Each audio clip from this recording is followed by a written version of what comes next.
When I was growing up, if the family had a drug addict, they shunned them. They didn't talk about it. But nowadays, in the 21st century, every American family has a drug addict in it. And highly likely, more than not, right? The nucleus of the family has visited the cemetery to bury one of their loved ones because of fentanyl overdose. They OD'd. And what do we pray? We pray, dear God, would you heal our son and daughter? Oh Lord, would you bless our nephew, our cousin? Would you just reach on in there and cure them? And what do we hope for? That, they'll overcome drugs, that they'll come out of prison and get right, that they'll go on to lead successful lives and have a career, have purpose, and raise a family like their own. Right? We pray for the best, but not for us, but for our children, our offspring. What we're really leaving them in is this. Hey, we want you to get right. We want you to overcome your troubles, finish your sentence, and then go on in life and raise your children without the same rights I have. If not for me, but for my children, right? We don't want you to have gun rights to protect you or your family, or to hunt and fish, or to raise your children to do the same thing. We want you to have to check the box, right? When you go to school and after you get out and you've made right on everything. Yeah, we want everybody to know that you was a felon. And we want to hamstring you because you made a mistake. That's what we're wishing for our children.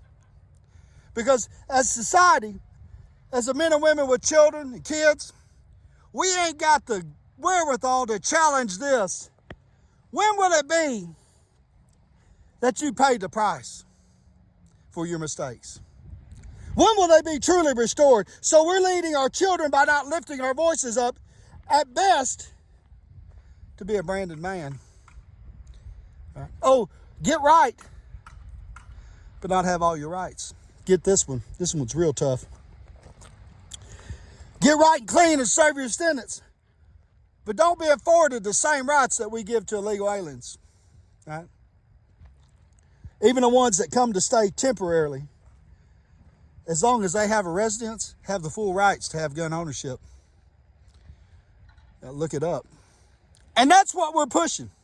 That's the agenda. That, hey, we wish you the best, but we don't want to give you the best. Newsflash, America. Every family has a drug addict, even the rich ones. And that's what we're leaving them to. Oh, we want you to get well. We want you to do good. But what happens after you conquer it? For I was made more than a conqueror in Christ. But my American Assemblymen, my legislature, the people that are elected, they want to keep their foot not on me, but my children and my grandchildren.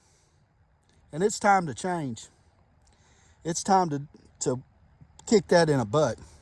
Listen, if you make a mistake, if you're like me on parole, you serve your sentence. All right? And if you want to negotiate violent crime and non-violent crime or child molestation or whatever, hey, cool. But why don't you start sentencing for the crime? Because after you serve your sentence, you should be a free man. That's how it is. Otherwise, we will raise a generation of children that will be born into this. I made a mistake. There's no fix. I'll always be a branded man. And there's no reason to get clean. Fluid English.